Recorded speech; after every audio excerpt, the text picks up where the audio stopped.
Sumainyo ang kapayapaan, kay buti ng Ama, kay dakila niya. Maraming pamamaraan ang binabahagi niya kung paano ang tao ay mangangatuto sa kakulang mula sa Kanya. Maraming daan na pinagkaloob siya sa sandaigdigan, pasikot-sikot man kung saan magtungo ang bawat isa. Subalit ang binigay niyang daan patungo sa katotohanan, tanging isa lamang, Jesucristo ang pangalan.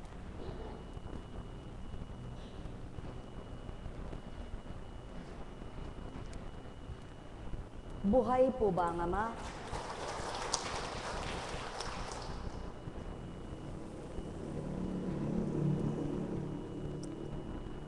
Kapag magninegosyo ka,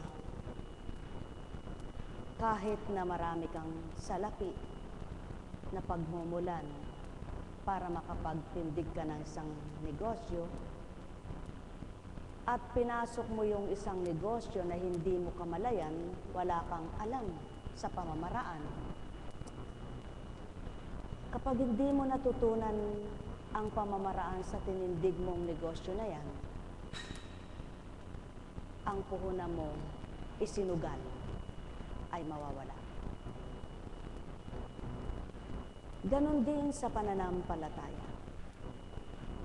Kung pinasok mo ang pananampalataya mo at ang pamamaraan ng Ama sa buhay mo bilang anak niyang mananampalataya, ay di mo hanapin at di mo masusumpungan. Kung kaparaanan mo lamang ang ganang iyong iisipin, kailanman hindi mo matutuklasan ang tunay niyang paraan. Kaya't may ibinigay siyang kaparaanan na hindi pamamaraan ng tao. May ibinigay siyang magtuturo na hindi ituturo ng tao. May binigay siyang tagapagturo na hindi kaya ng tao. Yaon ay ang Espiritu na binaba niya, na binahagi niya sa sanlibutan ito.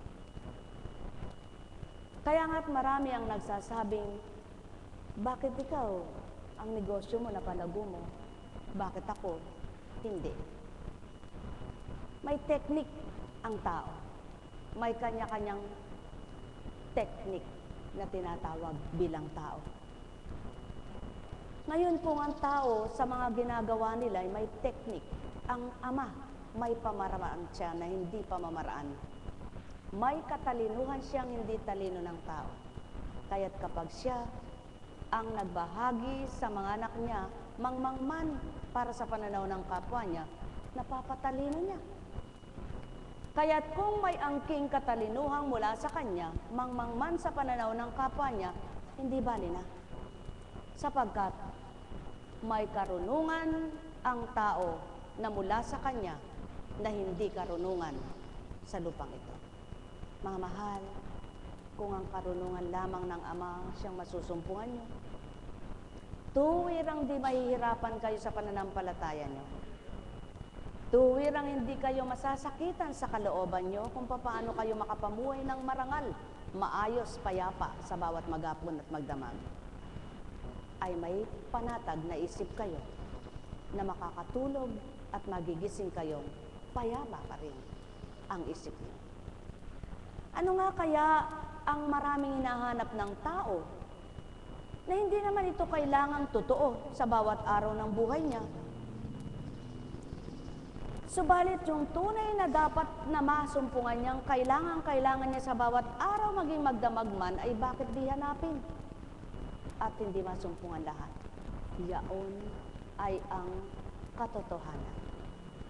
Mga mahal, hindi masama anuman ang planuhin mo bilang tao. Hindi masama ang layunin mo, anuman ang maging hangarin mo bilang tao kung makakabuti. Subalit, sa bawat hangarin at layunin, isama ang pagmimithing Ama ay kamtin at tuwirang. Para mo nang sinabing nakasisid ka ng napakalalim upang masumpungan mo't nakuhang perlas. para mo na bagang tinuran, nakahukay ka ng ginto, na kailanman ay hindi madudurog. Bagkus habang nagluluwat, tumitibay, namamahal, nagiging mahalagang makabuluhan sa buhay. Mga mahal, tuwiran kong tinuturan, ang may pandinig ay nakarinig. Sumainyo ang kapayapaan. Ang bawat magulang, mayroon silang tatak o may itinanim sila sa kanilang mga anak, na kahit na sila'y magsitanda na at kahit na sila'y namatay ng magulang, batid pa rin yun ng kanyang mga anak. Halimbawa, napalaki mo yung anak mo sa palo, tatak mo yun. Sa tuwing magkukwento ang anak mo hanggang matanda na, anak ko, ang tatay ko'y pinapalo kami ng bata. Kung ang tatay mo ay sugarol, mula rin bata ka at nakikita mo, tatak na niya yun. Hanggang sa tumanda ka, may kukwento mo, tatay ko'y sugarol. Kapag ang tatak niya ay napakabait ng tatay ko, nakamulatan ko, pagising ko, kami pinakakain na. Siya tagalinis sa amin, tatak niya na yun. Kahit na loko-loko siyang anak, kapag naalala niya yung ginagawa ng kanyang magulang, masasabi niyang, ang tatay ko, maagang gumigising na pagluluto kami, pinakakain kami. Tatak niya, hindi malilimutan ng kanyang mga anak. Bakit ang tatak na tunay na ama ay di maalala ng mga anak niya? Samantalang ang tatak ng ama ay ang pawang kabanalan at kabutihan niya. Mga mahal, kung hindi lamang magbibilang tao ang lahat ng mga anak ng ama, ang tatak na pinasimulan niya mula pa sa simula na kabutihan niya ay di na mapaparam sa isip ng bawat isa. Subalit, sadyang naganap na ikaw o sino man na lumaki at nagkaedad, kung hindi siya agad nasumpungan, upang sa gayon, kung nasumpungan mo siya, mapagbasihan mo ang buhay mo nung hindi mo siya kilala at ngayong kilala mo. Sa gayon, kung tunay kang nakakilala at nakatanggap na, aalis ka pa ba sa isang nasiyahan ka na? Ang kalooban, sa dating hindi ka nakakadamang gayon ang kalooban mo? Hambing sa negosyo, nang masumpungan mo ang sikreto at dumandat umunlad, iiwanan mo pa ba? Mga mahal, kung tunay na matalino ang tao, mapagninilayan ang tinuran ko. Kung sadyang batid ng tao ang katotohanan, maabot ang winika ko. Sa gayon, matututunan ng katotohanan, siyang magiging dahilan kung bakit ang tao may nagbabagong buhay. Siyang nagiging kaparaanan kung bakit ang tao'y nagigising sa katotohanan. Kung bakit ang tao na nadidimlan ay nagliliwanag. Ang pawang katotohanan may nagdulot ng liwanag at tinanggap ng dinulutan at kapwa nagkaisa ang dinulutan at nagbigay ng liwanag. Mga mahal, sumainyo ang kapayapaan. Sadyang ang tao'y may kataasan na lang at kayabangan. Wala namang may kaalaman sa larangan ng kabanalan at larangan ng banal na salita na hindi batid itong tinuturan, ngunit at pasubali. Batid man kung minsan alalaong bagay walang pinagkaiba ng panahon ng Hesukristo na tinatawag ng tao, Panginoon ko, Panginoon ko. Batid at tanto nila ang katotohanan, subalit dahil ayaw magpalamang at hindi mailamang ang sariling magpakababa, hindi maisuko na siya pa rin ang tama. Bagkus, ipinilit pa rin ang sarili nila na sila ang tama at ang mali ay ang totoo at tama sa mundo. Na ibinaba ng Ama na tuwirang nagpakatotoo at binahaging katotohanan upang ang matuto ay matutunga na anak ng Ama. Mga mahal, panahon ng Espiritu. Hindi na maaring ang tao'y magmaang-maangan, makunwari baga, sapagkat wala nang ibang hihintayin pa ang tao. nakababa na ang Espiritu ng Ama, binahagi na sa mundong ito ang tunay na tuwirang anak niya na matatawag at tumatawag sa kanya, makikilalang katotohanan, Espiritu niya, buhay na buhay. Sumainyo ang kapayapaan, pagharian kayo, mga minamahal ko. Nekkarameneyahanam, nekkarameneyahanam, nekkarameneyahanam. Ang wika nga, sinong makalalaban sa Espiritu Santo? Sino ang tututol sa Diyos Espiritu? Ang makalalaban, yung walang kaalaman, kaya't sutil na lalaban, at ang tututol ay ang mga anak na sutil na di batid ang katotohanan. Subalit, ang may takot at may pagkilala, pinagmimithiang makilala pa. Ang may pandama at nakadama na, nagnanasang higit pa na makilala ang nadama.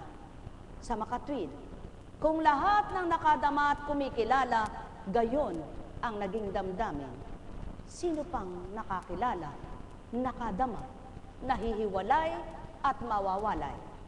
Mga mahal, yan ang patotoo na nakadama at nakakilala ang mga anak ng Ama. Sumainyo ang kapayapaan, pagharian kayo, mga minamahal ko. Alalaumbaga, kung sasabihin naman ng tao, kahit naman saan ako'y nakagagawa ako ng mabuti, kahit naman saan ako'y gumagawa ako ng kabutihan, oo, subalit paano yung nadama mo? Tama, subalit totoo ba ang pandama mo? Kung gayon pala, di sinsanay ang naging matwid mo, dapat noon pa, mayroon ka na. At di, kung papaano nakilala mo, tinanggap ang pinaliwanag at pinakilalang Espiritu sa'yo. Mga mahal, katotohanan ang sakay tinuturan, subalit, ang lisya ang kaisipan at di kaukulan na tinatanggap ang sakay tinuran, lumalabag sa kalooban. Subalit ang tinanggap ang katotohanan at tuwirang nakilala kung sinong nangusap, nasiyahan at nagalak, nagumapaw sa kalooban. Mahal na mahal ko kayo, tuwiran ko ang tinuturan, mahal na mahal ko kayo. Nekkarameneyahanam, nekkarameneyahanam, nekkarameneyahanam. Subalit, hambing din sa isang negosyanteng magaling at matalino. Gaano man kagaling at katalino, mayroon pa rin magiging kapwa-taong manloloko. Kaya nga, kung di agad pagdakay na suri ang nanloloko,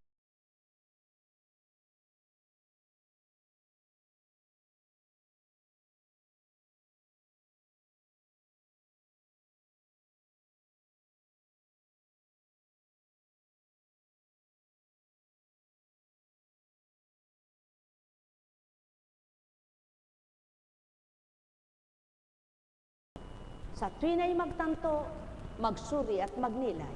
Sa gayon, kung papaano ang tinanggap siyang nangangalaga, siya rin magpapabatid upang huwag kang malinlang ng kanyang kalaban. Ang may pandinig ay nakarinig. Sumainyo ang kapayapaan, pagharian kayo, mga mahal ko.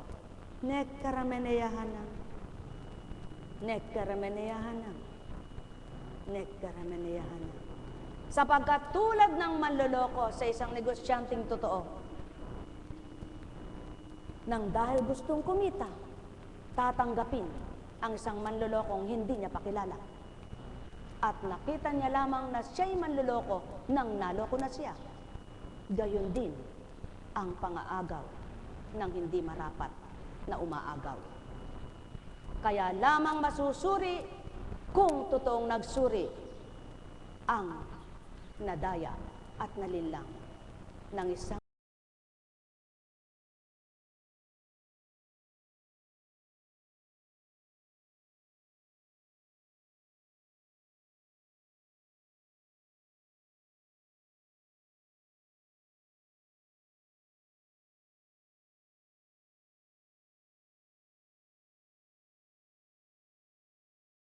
buhay ng ilang araw, buwan o taon man. Mga mahal, binibigyan kayong karapatang sa tuwin ay magsuri, sa gayon, maliwanag na tinuturo sa dakong ito. Gayon pa man kayo naririto, patuloy pa rin sinasambit sa inyo. Matuto nga kayong magsuri, marapat na ito'y gawin niyo. Upang kung saan man dako kayo'y batid niyo ang totoo at hindi. Sapagkat kung tunay na nasa mabuting espiritu na kayo, alam niyo at batid ang totoong gawa ng Ama. Kilala niyo ang kanyang mga aral at salita at mga nangungusap na nagmamaang-maangan at hindi nagpapakatotoo. Kilala niyo rin ang tapat at totoo sapagkat makikilala niyo yaon sa kaparaanan ng Ama, hindi sa paraan niyo. Yamang kayo'y tumanggap at nakikipagtotoo. Mga mahal, mawawaan niyong ganap ang tinuran ko kung tuwiran niya sumain niyo. Ang nagpapaunawa at nakaunawa sa lahat ng sandali sa inyong buhay. Sa gayon, matuturan niyo, tunay nang nangalaga sa akin, bilang kung sino man kayo, masasambit niyo ang Diyos na totoo. Mahal na mahal ko kayo. Tuwiran kong tinuturan. Mahal na mahal ko kayo. Pakatandaan ninyo. Ang isang nagpapakatotoo, maraming gustong sumira at manira. Subalit, ang tunay na nagpapakatotoo, sino man ang manira at sumira, kilala ng Ama ang totoong anak niya. Pawang katotohanan, kaya't kung kayo'y mga tunay na anak niya, sino man sa inyong mang-agaw, sumira at manira, tuwiran pa rin mananaig sa inyong katotohanan at mababatid niyo pa rin kung sino at ano ang sinusundan niyo. Sapagkat ang Amang nagtatak sa inyo sa puso, siyang bubuhay sa pandaman niyo, patuloy magpapadama kung sino siya, ano siya, upang makilala niyo ang sarili niyong damdamin kung marapat ba itong tanggapin at marapat itong manahan. Ano yaon? Ang tunay na pagmamahal, ang tunay na kagalakan, ang tapat na kapayapaan at tunay na pag-asa. Kaya kung kayo mismo ay di na nahihirapan sa inyong isip at damdamin sa bawat araw, may pumapanatag na at naglilibang, yaw ng patotoo, sumasa inyo ang taga-aliw mo. Subalit kung sa bawat araw, naroroon pa rin ng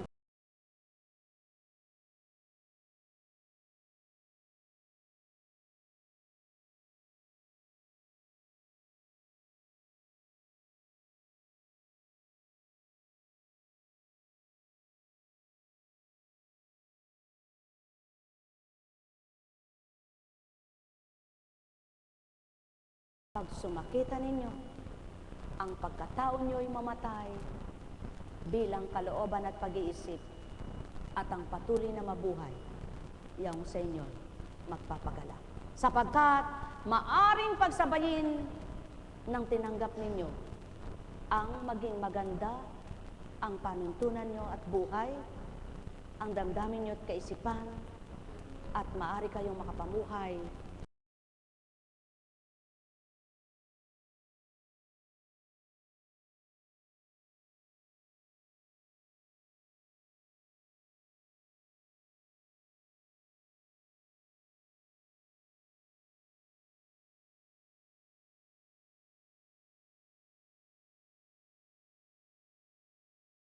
kapayapaan, paghari.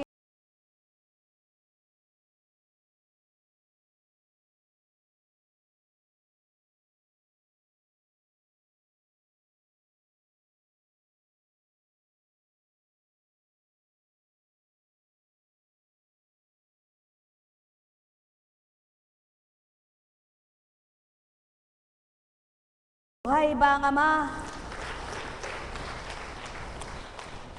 Kay ganda ng pinahayag ni kapatid na Maris.